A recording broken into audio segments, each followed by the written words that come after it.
और दिल्ली की यशोभूमि में चल रहे इंडिया मोबाइल कांग्रेस 2025 में डिपार्टमेंट ऑफ टेलीकम्युनिकेशन के सेक्रेटरी नीरज मित्तल ने बताया कि कैसे टेलीकॉम सेक्टर में 6G को लेकर बेहद उत्साह है और लगातार प्रोत्साहन के साथ सरकार इस क्षेत्र में आगे बढ़ रही है। आगे आने वाले समय में 6G का लाभ दूर दराज के क्षेत्रों में भी मिलने लगेगा और इस दिशा में लगातार काम किया जा रहा है। पेश है डीडी न्यूज संवाददाता अंकित मिश्रा से उनकी खास बातचीत। मेरे साथ नीरज मित्तल जी मौजूद हैं, सेक्रेटरी हैं डीओटी के। सर, क्या कुछ आज का ये कार्यक्रम है और 5G यानी 6G की भी हम बात कर रहे हैं, उस क्षेत्र में भारत कैसे आगे बढ़ रहा है?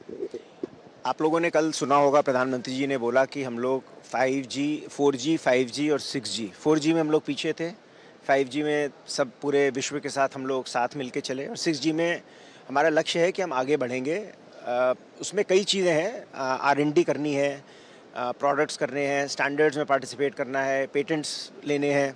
तो पूरा एक भारत 6G अलायंस प्रधानमंत्री जी ने इसको लॉन्च किया था। उसकी आज मीटिंग भी हुई, कल भी मीटिंग थी, 2 दिन से कॉन्फ्रेंस चल रही है। सारे देश विदेश के लोग आए हुए हैं, कई कंट्रीज़ के साथ हम लोगों ने कोलैबोरेशन किए हैं, क्योंकि एक कोलैबोरेटिव एफर्ट है। ITU में जाकर क्या स्टैंडर्ड बनेगा और क्या उसके कॉन्टूर्स होंगे, ये सबको मिलकर तय करना है।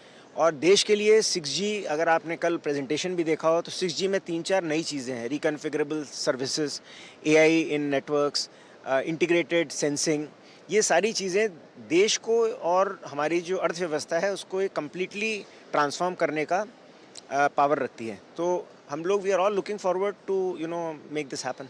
सर, एक आखिरी सवाल ये भी कि दूर दराज के गांव के क्षेत्र में अगर देखें तो कैसे 5G को पहुंचाने की कोशिश है, क्योंकि कई बार देखा जाता है कि कॉल ड्रॉप जैसी सिचुएशन भी देखने को मिलता है।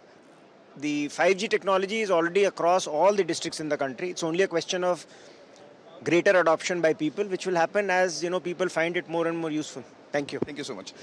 तो साफ तौर पर मेरे साथ बातचीत करने के लिए नीरज मित्तल साहब मौजूद थे, जो सेक्रेटरी हैं डीओटी में, और बता रहे थे कि 5G का विस्तार किस तरीके से हो रहा है और 6G की तरफ सरकार किस तरह से आगे बढ़ती नजर आ रही है।